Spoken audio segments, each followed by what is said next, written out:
Hello and welcome to the wonderful Ides of July. Beware the Ides of July and beware Mastering Dungeons, your favorite tabletop RPG D&D podcast. I'm Shawn Merwin here with Teos Abadia. Hey Teos, how goes it? I mean, other than Colombia losing last night in the Copa America, congrats to Argentina. But it was fine. Things are going to happen. I'm very proud of how far the team went, undefeated for a really long time. And also, for a brief moment, we pioneered the field of getting into a stadium for free. So, congrats to everybody who participated in that. Yeah, it's wonderful. And, for all the people who committed, serious crimes afterward at the stadiums, good on you as well. Congratulations to Spain, who had the double win of having a Wimbledon winner, as well as winning the Euros, another Yeah. football tournament. So, congratulations to as well. We should say this is all sponsored by Mike Shea. Thank you, Yes, Mike. all the sports talk. But now we will get into gaming stuff. And I wanted to start with a game I played this weekend, which I had wanted to play when it first came out, but then things happen and it doesn't happen, and then it happened. Uh, Thanks in part to a friend of mine, Jeff, who runs he runs a Dragonlance game. And so the Dragonlance adventure, if you remember, said if you would like to play out some of these war battles, you can buy Dragonlance Champions of Krynn, the board game. Warriors of And Krynn, so, yes. sorry, Warriors of Krynn, thank you. And he didn't have it. So he went to the local game store and it was, $80 or whatever.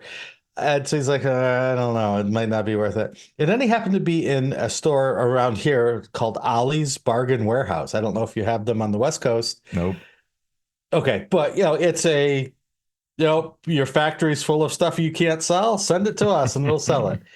And he found it there for $9.99, which is probably not a good sign for Dragonlance Warriors of Krynn, but it was great for him.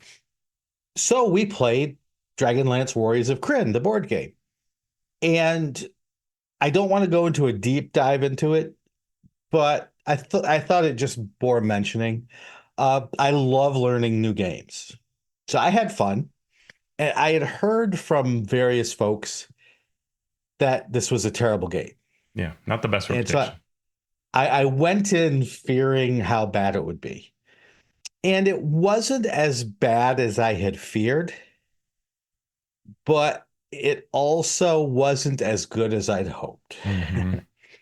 And uh, we played like the beginner scenario, and it was okay. I would probably play it again to get another feel for it because we screwed up some rules at the start.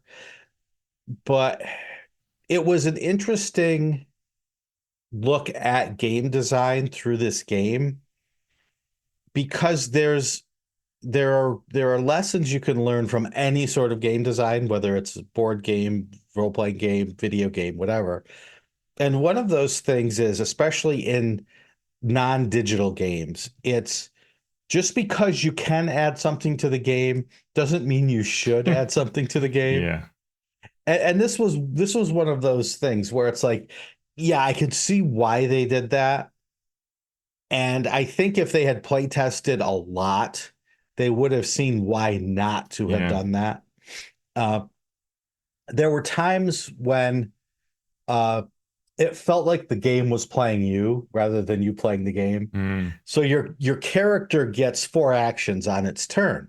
And so you take those 4 actions and they go really quickly once you know what you're doing. It's like, okay, I do this, I do this, I do this, I do this. And it can take like a minute.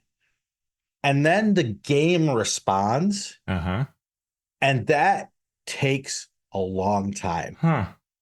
Yeah. So and then even that would be okay, I think. But some of those things end up not mattering at all, So you're just despite going through a whole process.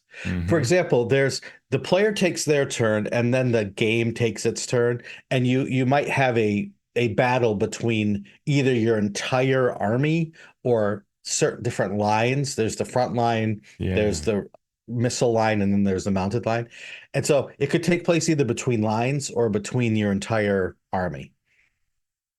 And it could happen that, oh, it looks like for this turn, it's just going to be the missile lines that fight. Except we don't have a missile line anymore because it got blown apart. So it's just their missile line that's going. Oh, what does their missile line do? They attack your missile line. Well, our missile line is not there, so nothing happens. Huh. And it's that sort of thing. Yeah. And so you go through all of these steps, and it just feels like, why is their missile line attacking no one? Yeah. Sure. If this was real, they would attack somebody else. Yeah. Mm-hmm. Right. And so the sort of the artificial intelligence of the game, obviously it takes a while to learn it, and it would go faster with replays, but still it's like, yeah, do we go through all of this? And the other thing is, a lot of these games have a built-in timer that is done in some way. Mm-hmm. And in this case, there are event cards that at the beginning of your turn, each player will take an event card. And there's one special event card that gets shuffled in that sort of moves the timeline forward. And once the timeline moves forward 4 or 5 times, you go to the scenario book and you say, well, after the first timeline move, this happens, second, third, Gotcha. and then time runs out.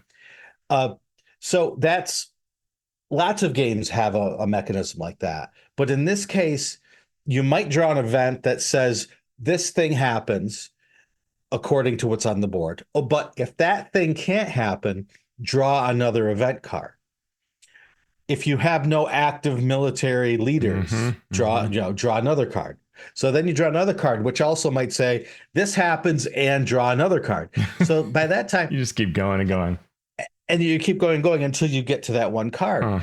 And then you only have a certain number of event cards in the deck. So you're repeating them. And they become like, oh, okay, well, I hope I don't pull this event card. Because even though this is the first time we're playing, we already know the 6 event cards that are currently in the deck and what they mean. So it's interesting, and it was fun, and it worked out perfectly. The timing of it, like everything timing wise lined up. So I can tell that they were good enough designers to make that work. It wasn't like we got blown away, but it wasn't like we trounced it either. It was timing wise, it went well, but there were just some off-putting elements. Well, I listened back when the Dragon Talk podcast was going on, that they had, the lead designer come on, because he's, and clearly Wizards signed him up. He's worked on Wizards projects before, and Rob Daviau, I think is his last name. A little weak on that, but I think so. And he's done, Betrayal and various other like reboots and living games, right? Very well known for the living format work he's done. And so I think Wizards really kind of is enchanted by him, which is fine, because obviously done some great things. But then when in this interview, when they described the process, it sounded like there was a lot of back and forth. And I think Rob was being maybe polite, but it sounded like too much back and forth, where like, if you're trying to work through the mechanics, but someone keeps calling you and telling you that you need to change this thing or put in that thing, that can throw you off. And I wonder if that happened, where instead of enriching the lore of what's there, it was happening at the wrong spots and throwing off the game, because it is, I mean, almost anyone I've not tried it, I own it, but everybody who talks about it seems to say that, kind of lackluster is the kindest thing you're going to get as a review, which is a shame, because, this is kind of what Dragonlance needed, and it would have been great. And I also think Wizards has a trap it falls into of wanting these, when you're playing an RPG, just use this board game, right? And we talked to Rob Hainsey recently about his work, where like Three Dragon Ante was created as a let's simulate playing a card game in a tavern, and that's great, but it takes an hour to play. Not quite, but it takes a while to play a round, or even a round, let alone a game of Three Dragon Ante. Like, are you really going to put that in the middle of your RPG? And same thing with the Tavern Troubles game you designed. It's a fun game, but like, you're not going to do this in the middle of your RPG. And I feel like Right. this is yet another example of like, unless it really delivers a great experience and it's pretty short, then you're better off doing something else. What I really would have liked to have seen, and I'll shut up, is Spelljammer. I think they could have taken the Attack Wing Mhm. game that they had, right? The Dragon something, I forget what they called Yeah. yeah, it was Attack Wing. Because then they had the Star Wars version. That minis game would have been a really cool, just variant of that. Could have been a really powerful Spelljammer edition where they already kind of had the game placed and they could have just slid in some Yeah. stuff and made that work. Especially since they had WizKid minis for it, would have been great. Yeah. So thank you for indulging my mini review there. Yeah. Well, I've got Now a bit let's of a hear. review. Oh, do you? Well, I played a brand new video game. I don't know if anybody here has heard about it, but it's called Baldur's Gate 3. never heard of it. Yeah, no, it's a sleeper, but trust me when I say it's gonna be big. It's pretty good. My son has been, just graduated from high school, and then he did some summer stuff, and as a sort of congratulations, I gave him a copy of it, and then bought myself a copy because it was on sale. And then we played together in the multiplayer, kind of going through, and I've avoided like all spoilers. I mean, I know you can have sex as a bear. That's about it. But Yeah. but we, the important stuff. I was not prepared to choose between vulva A and vulva B for my character, but and I couldn't honestly tell the difference. So I guess I got to find a fan site for that. But Okay. but I did make a character that took a really long time. My son made a character, and we started playing, and we just had an absolute blast. Like that is a fun game, and boy, it just feels like D&D in so many ways, and just honestly, it's a great adventure. Like just strip it of the video game quality. The approach to it is really, really very good. I mean, we talk about how much D&D influenced video games, but there are times when video games come back and hit you the other way. And this certainly piqued my design brain in many ways about the way they go about telling this story in a D&D experience is great. Yeah, I'm in the same boat as you. I have not read spoilers. I've avoided anything to do with it so I can play it at some point. But I am already getting people at my table saying, well, this is how the spell works in Baldur's Gate 3. And so this is how it should work in our game too. And I'm like, oh, okay. I see how this is going to come full circle. One last thing, Shawn.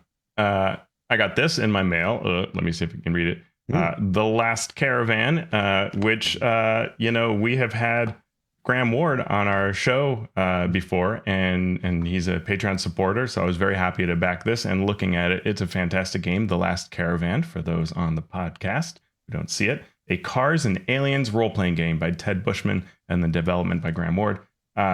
It's a really cool idea. You are in an apocalypse where the aliens came, attacked super furiously, we fought back, and then like it went quiet.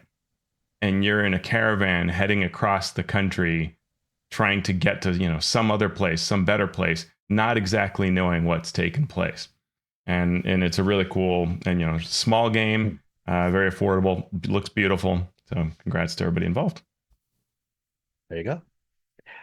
You've heard from us. Now let's hear from you. We're going to go to our listener corner here, where all of our questions this week come from Patreon and our Patreon supporters. So thank you, Patreon supporters. And let's hear what you all have to say and to ask. First, we have David Fetter via Patreon. I am leading a 3-hour one-shot at a conference for professionals in all kinds of Jewish education. I suspect I might have 20 people who want to participate, all in a game that I GM. I have many ways to include cultural and philosophical material in my game, but I have never been the GM for a large group. The players will be adult professionals, open to experimenting with creative ideas. So I will certainly have the leeway to say, here's how we would do this encounter with a classroom group or some such. But I want us to be able to roll some dice, move through a setting I've designed, and play a real game too. Any thoughts on playing with plus or minus 20 adult players? Right now, I'm considering splitting the participants into smaller groups and have each group control one character in the game.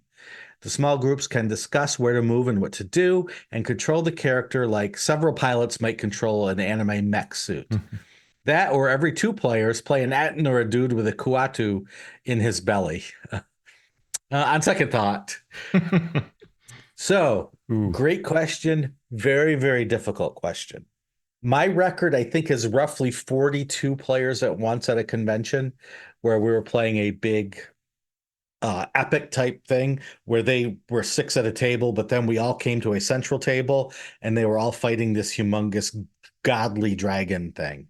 Is And that the that Shadow was, Dragon I can't remember from if it Living was the Greyhawk? Shadow Could Dragon. be. Yeah, I think it was Living Greyhawk Shadow Dragon.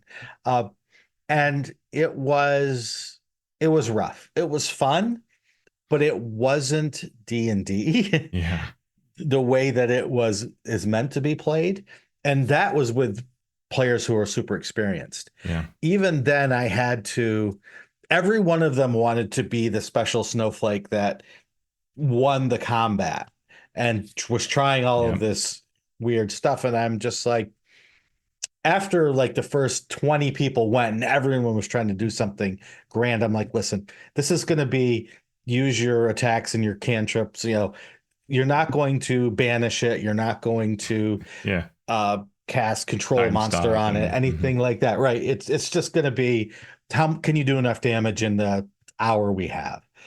And most people got with the program right then, and they did their big damaging things, not trying to win yeah. the game. But there were a couple people that sort of pouted and walked Sure. away Sure. disappointed because they wanted to be that special snowflake that won the game. And it's fine, right? That's D&D is meant to allow that, but this particular expression of it wasn't. And that's a long Yeah. way to get around to the point here where it's terribly difficult to teach a game and show what's wonderful about the game when it doesn't support the situation that the Yeah. game wants.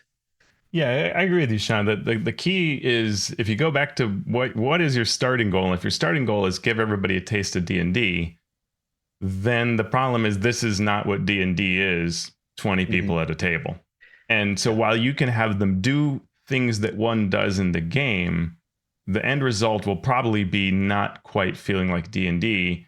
Unless you can find some way to kind of change it up, right? Like the mech suit idea has some possibility because what you could do is say like, okay, you five are the rogue, and on your turn,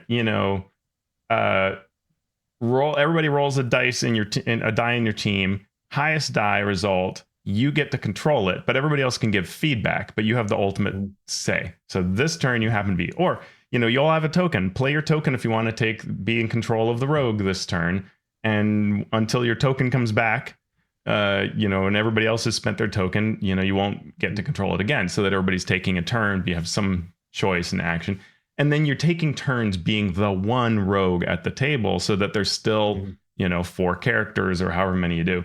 You could do 5 groups of 4 or something like that, and that might give you a better feel to it.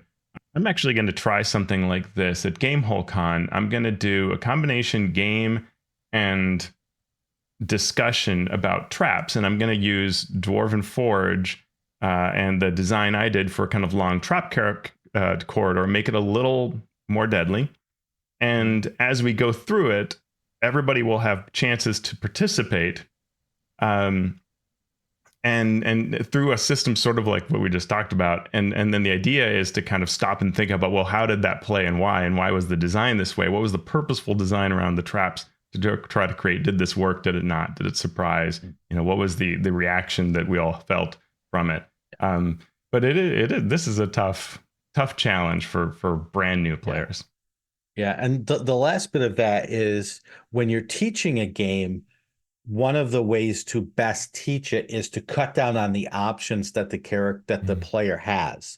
So playing the rogue, you don't want to give them a 5th level character with these 12 things they want to do, right? You want to say your best attack is either to rush up and stab it with your sword while someone else is engaged with it, or shoot it from back here while someone else is engaged with it.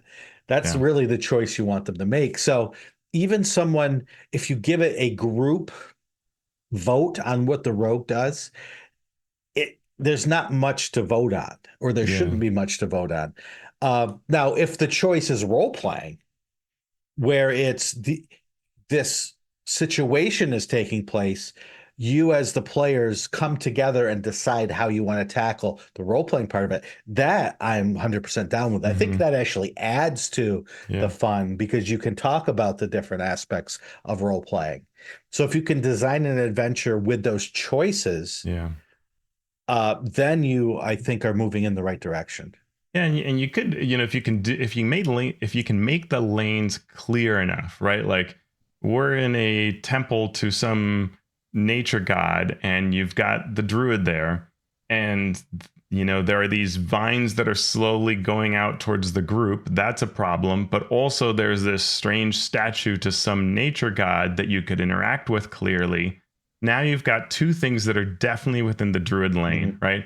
And the rogue might be able to have something like there's a trap that is firing on everybody, so you could go disarm that. Or there's an evil dude who has the powerful thing you need next to them on the table. You could sneak up to try to take it. And so if there are very clear lanes that everybody could take, then those choices can be rewarding and obvious to you. So you still have the group making choices, but it's very, that lane is clear or mostly clear. I mean, no plan survives contact with players.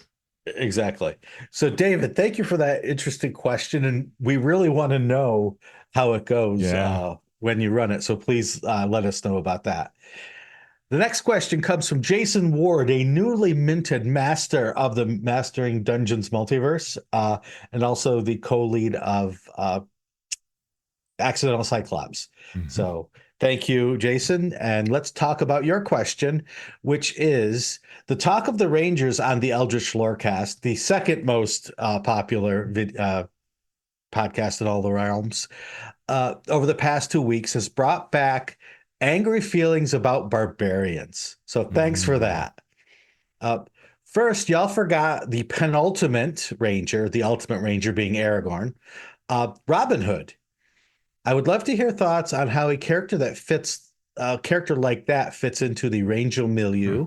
Second, yes, rangers are monster hunters. Favorite enemy says it all. So I want to answer this first, then we'll get to the second part.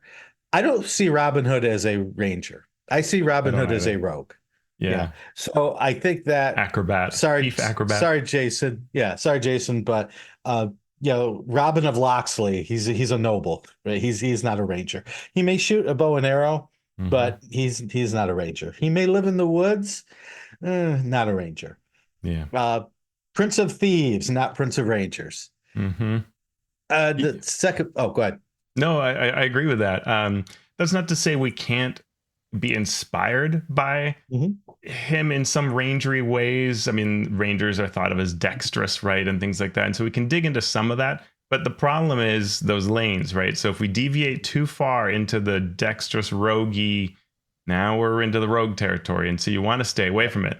I think that's one of the things that why Aragorn is this kind of ultimate ranger example is because it works within that lane so well, right? The tracking, the perceiving, the knowledge of nature stuff, those things all worked. And in fact, when 3E went from 3E to 3.5, the ranger was the most improved class out there, even though it was pretty good.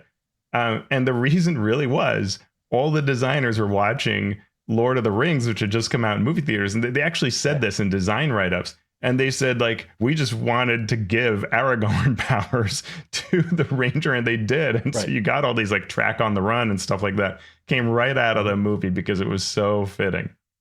Yep. And on the Lorecast last week, I went right back to the first edition Player's Handbook. What was the ranger then? What made the ranger special that other classes couldn't do? And it was tracking.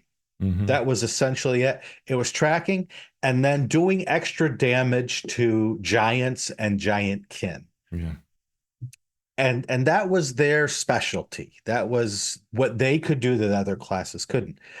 So favored enemy, monster hunter, kind of, only if it's a giant and only if you're tracking it or doing plus 10 damage at 10th level. So it's a good question, but let's get to the real crux of Jason's question here. While the fuzziness of Rangers and their role in Origin can certainly be vexing, I find the very existence of barbarians to be both unnecessary and historically murky at best.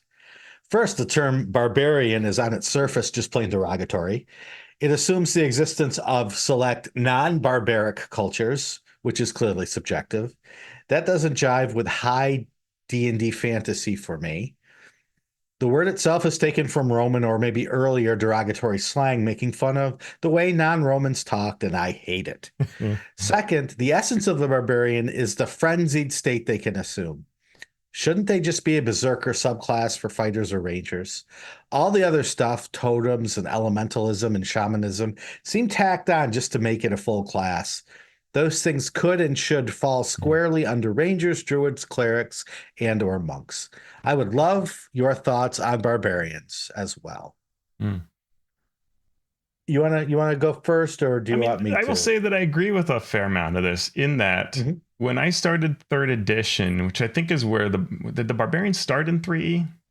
No, barbarian started in 1st edition with the Unearthed Arcana. Unearthed Arcana, yeah. I don't think we ever played it in Unearthed Arcana. Though I remember reading it now that you refresh my mind. But it was really in 3rd edition that I saw people play them, and it wasn't something that called to me. And I remember kind of thinking, like, what is the point of this class? And then it was like, well, the point is the rage. And it is this sudden burst of power and using it. And I do feel like the game just tries to explain that because it's just so much fun. And it clearly is fun, and I do like the concept. But I think even the game struggles with, like, well, okay, so you get this burst of power. Should you always have that burst of power? Is it still a burst if it's always on? And then it tries to explain other things. Like, well, where does this burst of power come? Oh, primal energies. And it's like, what is happening? You're supposed to be this, like, simpleton, right? Person from the woods or from the wilds or whatever, who somehow has this capability to tap into this deep well of primal energy that literally nothing else in the game taps into, right? Sometimes we do say, like, oh, druids are primal or whatever, depending on the game edition, but they're not really, they're just using, like, the power of nature. But this is a different thing, right? It's not just even nature, it's some primal. I do have problems with it. Like, I would like to reinvent all of it, from the name to the way it works to the concept. And maybe even the rage as well. So I can't say I fully disagree. What do you think, Shawn? I think there are a lot of things. First of all, I do agree with you, and I do agree with Jason that it's problematic in so many ways. And that problematic nature comes from a lot of different sources. One is when you try to take a singular fictional ideal, i.e. Conan the Barbarian, and spread that out over an entire trope, an entire array of class. The second is trying to use real world analogies to fuel your creativity, rules wise and story wise. So, in Conan was not dumb. Conan was very smart. Conan was very noble. Conan was a lot of those things. But then you start pulling from other sources of berserkers, of Norse fighting styles where these people are supposedly overtaken by their gods and given extra prowess because of it. When and it's of really course, just the idea that when you, as an army, attack another town for political reasons, that's enlightened. When you attack them because you're raiding for resources, that's, primal energy at work and totally to be looked down upon, right? Barbarian. And we'll get into this when we start talking about Greyhawk and about using real world analogies to inform your fantasy world and what that can mean. So yeah, it is problematic. The first edition Barbarian, their shtick was raging, but it was also an abhorrence of magic to the point where you would not, as a barbarian, use magic items. And you would definitely not trust an arcane spellcaster, to the point that it made it hard for game masters to run a game run a campaign where you had a barbarian and a wizard in the same party. Because the book basically said barbarians would attack wizards when they started That's using right. magic. So that, Yeah. it makes it hard. Yeah, then third edition had the barbarian that would destroy magic items, and that was fun for a party. But I need to fuel my abilities. Yeah, by taking this artifact you just found and makes you very powerful and breaking it over my knee. So problematic, yes. In a lot of ways, yes. But it's for a lot of people, it's just a fun class to play, right? You get to act out this summoning of your fury, if you will, and it's just fun. You take half damage when you get attacked. It's great to sit there and just get hit repeatedly and know that you're not going to fall anytime soon. So mechanically, it can be a satisfying class for a lot of people, but the whole, yeah, everything that's behind it, the history behind it, the way people try to make connections to the real world is problematic. Yeah. Last question from Jason Campbell via Patreon. I wanted to get your opinion on the Goodberry spell in D&D and Tales of the Valiant. He doesn't have ADV 5e. Mm-hmm. At its core, it seems fine. Mm-hmm. Yeah, Advanced 5e. At its core, it seems fine, according to Jason. But when you have high-level druids and they have a game day where they have to not use any spell slots, before their long rest, they can use all their slots to cast Goodberry.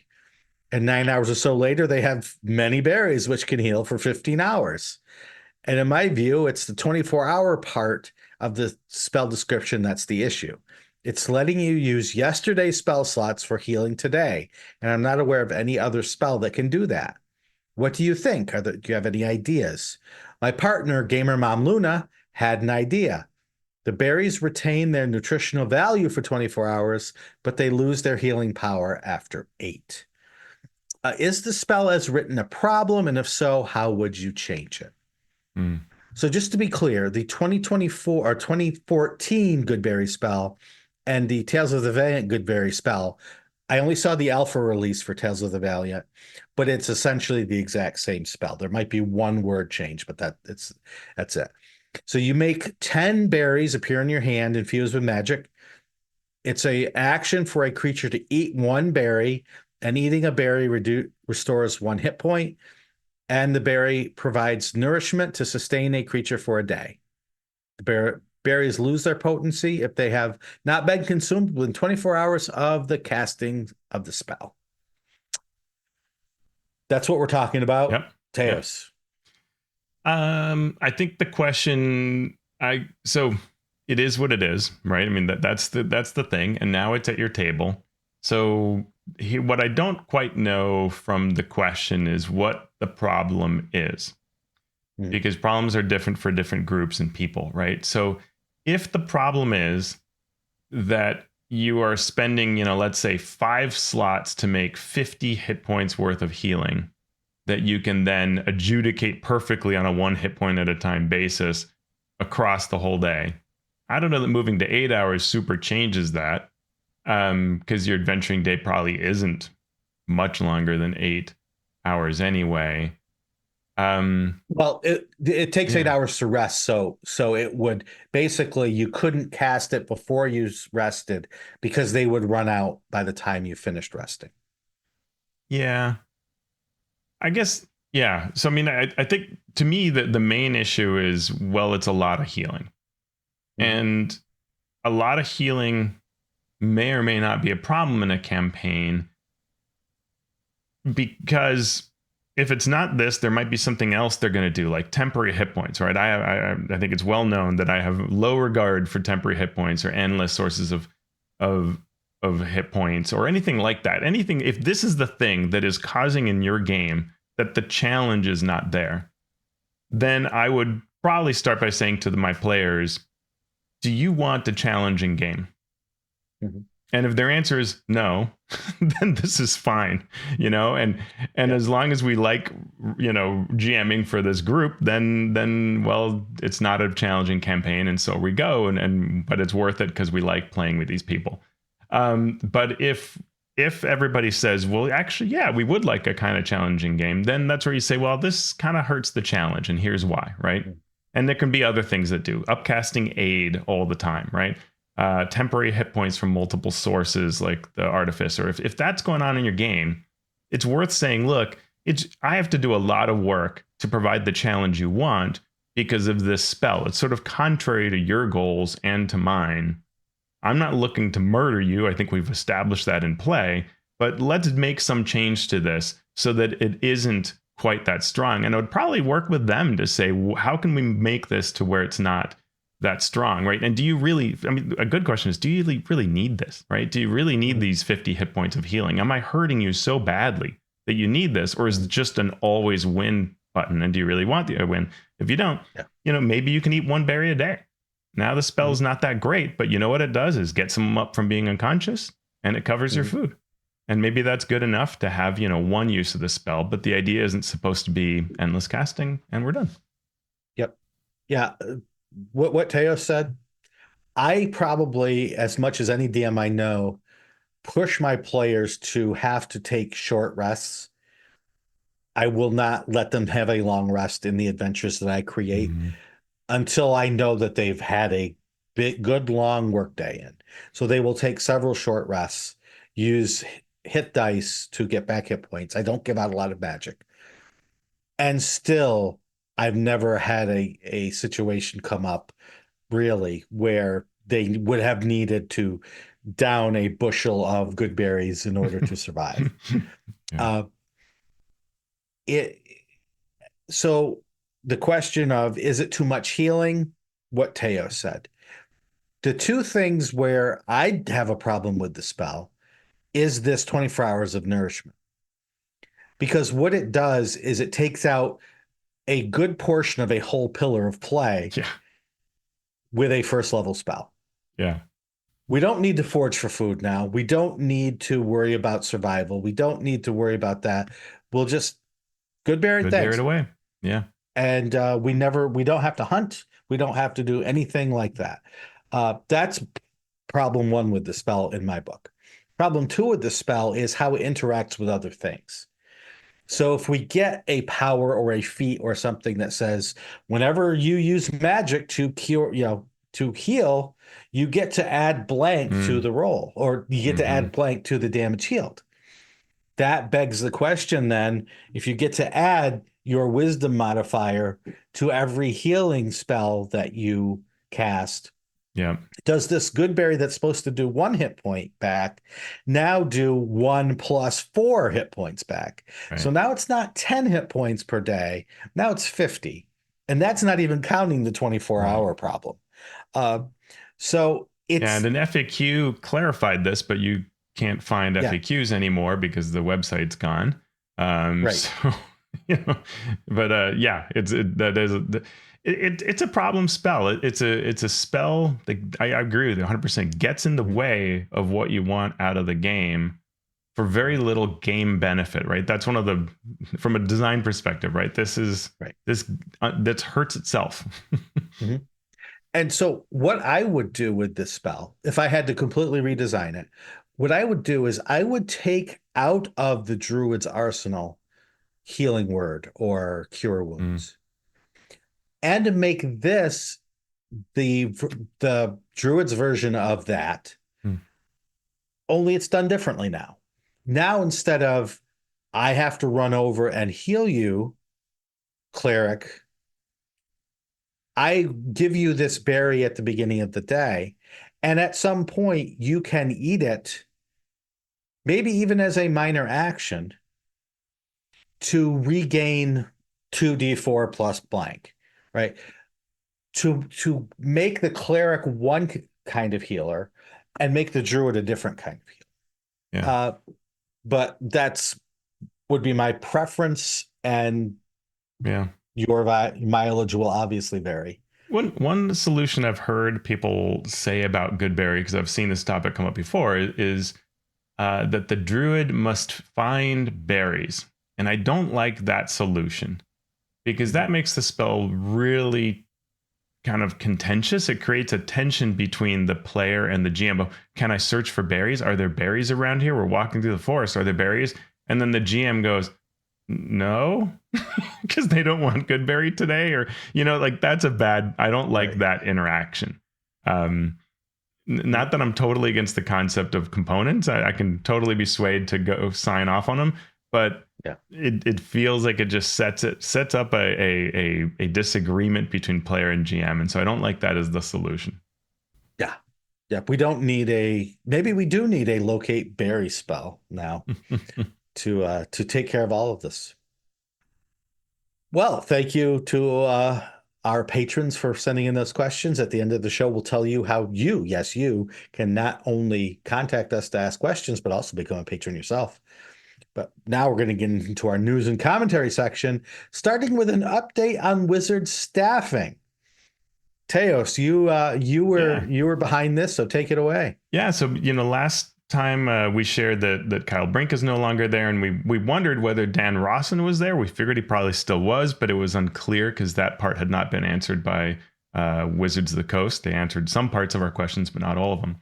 But Christian Hoffer at comicbook.com, he had a follow-up on the Twitter to our story last week, and he says, quote, Dan Rawson, the current head of D&D at Hasbro, has been given an, quote, expanded role, end quote, overseeing Hasbro Direct, which includes Hasbro Pulse.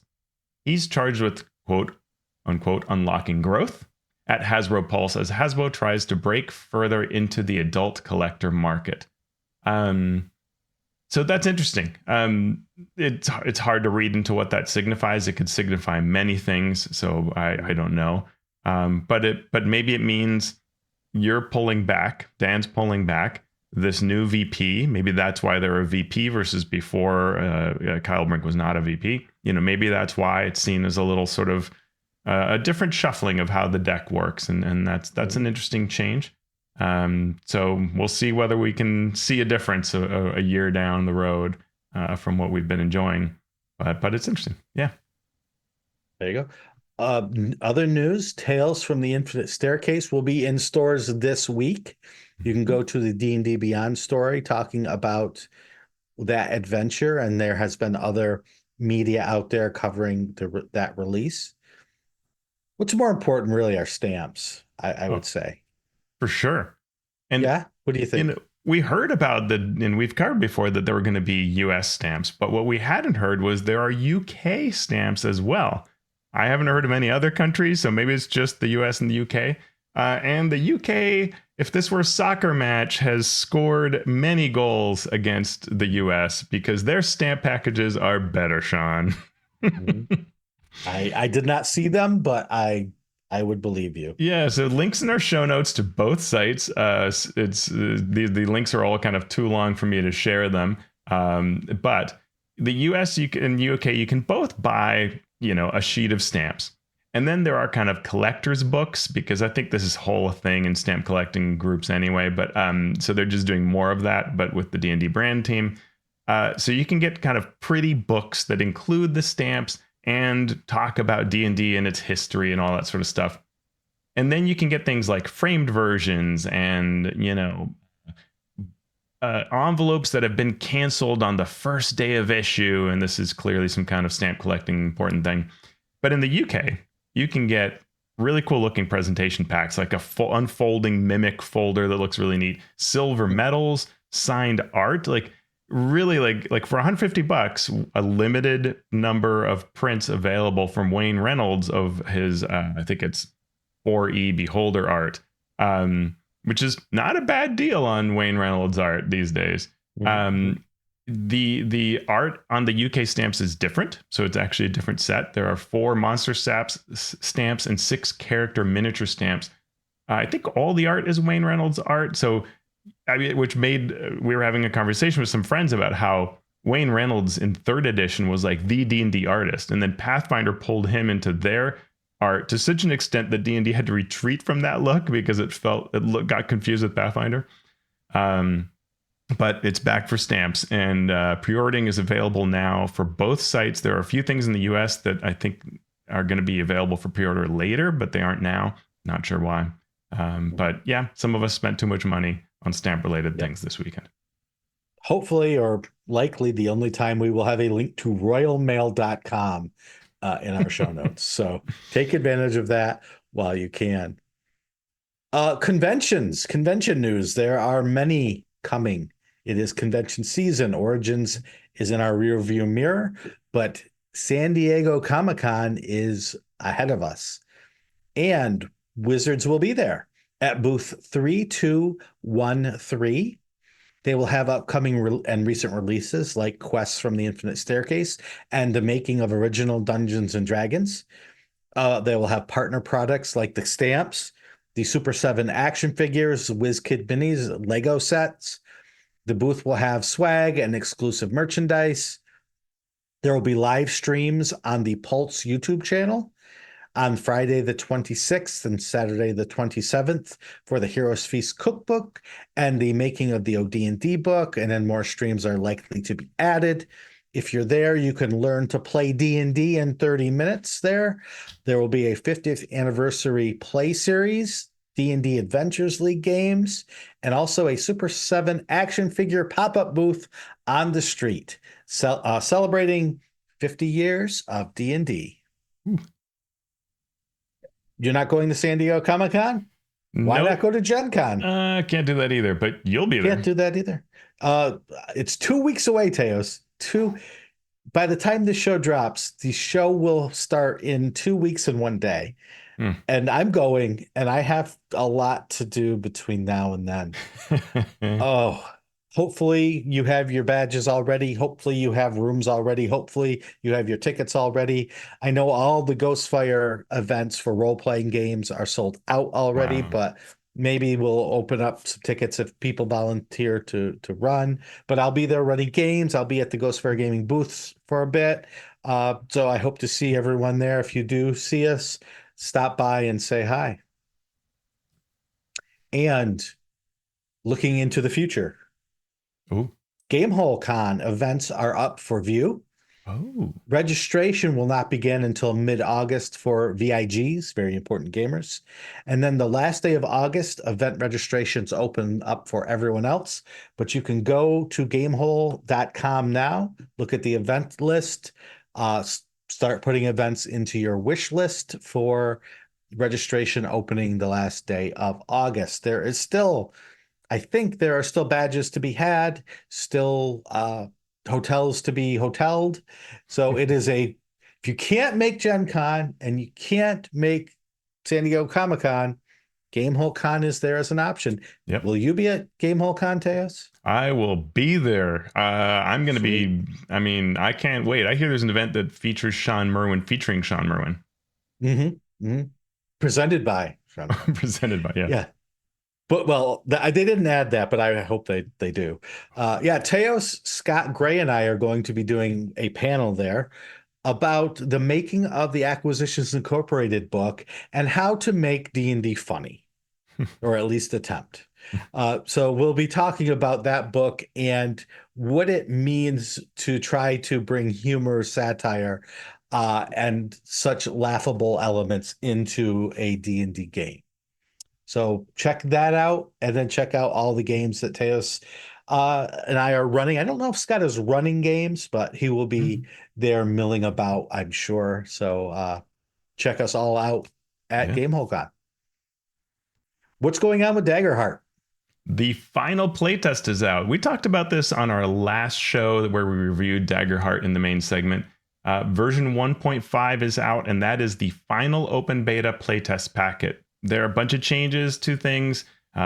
Thresholds changed in a big way and some other bits, but this is your last step. So if you're at all interested and you haven't had a chance, or if you liked it and you want to make sure you have that last version, make sure to download it before it disappears from daggerheart.com, because the next step will be that the game will be finalized and released next year. But at some point, the beta will truly kind of end, and those files will go away. I think it'll be when they're actually offering the final version. They will remove those playtest files. So if you want that, get it while you can. And then sit like the rest of us and wait for the final version to come out with all of its whatever final actual changes will be. And so that'll be exciting to see what happens between now and then. And I'm already excited to see how big will this be when it comes out, right? I'm anticipating that moment of seeing how this plays out, how big I don't know if it's crowdfunding or if it's just released straight to stores. I don't know, but I'm excited to see how that goes. Yeah, I'm more interested in seeing how it is released, not how well it does. But Yeah, yeah, interested in both. both. Yeah. Now, our creator corner, we're going to start with Jeff Stevens, who launched Weapons of Myth, and you can get a free Mace of Tiamat magic item. Not the actual mace, but the stats for it. It would be cool if you got the actual mace. Really cool. Jeff Stevens has done a series on magic items for 5e, and so this is Weapons of Myth, done by a group of creators, including friends of the show and some of our Patreon members. Our Discord was ripe with people talking about which weapons that they worked on. Weapons of Myth you can get on Drive-Thru RPG for $4.95. Yep. And you can get the Mace of Tiamat for free on the DM skill. Yeah, and if you're a creator and you are not subscribed to Jeff's mailing list, I would highly recommend it, because he's been sharing great information on the use of the DM's Guild versus crowdfunding, including details on this project, right? So like he says that it's priced $4.95, which is lower than it should be, but because I'm trying to achieve these particular objectives, and the product cost me $4,000 to produce, and here are the strategies I'm employing to try to secure profit down the road. And then the release of this Mace of Tiamat to bring attention as a free item. It's really interesting, Jeff sharing how he's going about try to achieve success in this tough space. It's really worth following. So for sure, jeffstevensgames.com. You can sign up for his mailing list and check that out. The Horizon Fellowship is granted from GAMA. So what is it? It is a fellowship that is an 8-month accelerator program for prospective and newly established tabletop game publishers and retail owners. It was created by GAMA's Diversity, Equity, and Inclusion Committee to help address the needs of the community that have been historically underrepresented in the tabletop industry. This is its 4th year. What else should we know about this fellowship grant? So if you are, it is only US and Canada, but you are at least 51% owned or operated by historically underrepresented communities, then you can apply. They've got full information on the website. You receive a 1-year GAMA membership, $1,000 grant for your business or operational expenses, which is probably the big draw there. You also get travel and lodging to the 2025 Game Expo and Origins Game Fair, booth opportunities at both retailer box at the GAMA Expo, virtual classes and panels featuring industry experts and leaders. So it's really nice. You just have to be in that kind of wedge of what they're looking for, where you're either planning to really start this business or you are in this business. And it's important to read it and make sure that you are what they're looking for, right? But if you do meet this, then you absolutely should apply. You have until midnight of July 22nd. Link in our show notes or gamma.org/page/horizons. And that's where you'll find it. But if you go to the GAMA website, you can probably find it from there. Yep. Last week, we talked about Monte Cook Games creating a community on the new Moonbeam. And now Moonbeam itself is launching a Backerkit with offerings for other companies. So let's go back. What is Moonbeam? It is a new gaming platform it's a new streaming platform that allows streamers, companies, and fans to all come together. They're trying to change the paradigm where a vast majority of streamers and companies really earn very little from the platforms that they are currently on, where the platforms themselves are benefiting greatly. So what Moonbeam does is they are going to charge a small fee upfront to sell moonstones, and fans can give them to streamers or spend them on products offered by the company. And the creators will earn 100% of the value of these moonstones. So communities can be formed then through what they're calling realms, an organizational approach that combines different communities, streaming services, and products offerings for a given game. Fans can join a realm to make it easier to follow the developments for their favorite games. What else do we know about this? So we know that they clearly did a very smart plan of working with not just Monty Cook Games, but Evil Hat, Gen Con TV, Project Dastan, which provides Indian actual play. Gen Con TV has world maps for its Chaldea world. Evil Hat is going to produce how to GM videos in their realm. Void Stream tools for Mothership and sci-fi games and others. So they're working on these collaborations to try to really launch with a bunch of realms that you would be interested in, right? If you want to learn how to GM Evil Hat games, then you would join their realm and be able to watch these videos, and it's being funded through their particular Backerkits. It's sort of a grouping of Backerkit launches, one for the platform itself and one for each of these pieces on it. I think they've already raised around 40,000. The challenge here is always that dichotomy we have in these types of platforms where lots of people want to be doing streaming if they could make money on it. And a lot of people want to consume streaming at a very low cost. And those things are in direct odds, right? And so how do you get that to happen? And one way is, the YouTube ways. If you have tons and tons of advertising, well, then it funds itself and in fact does quite well.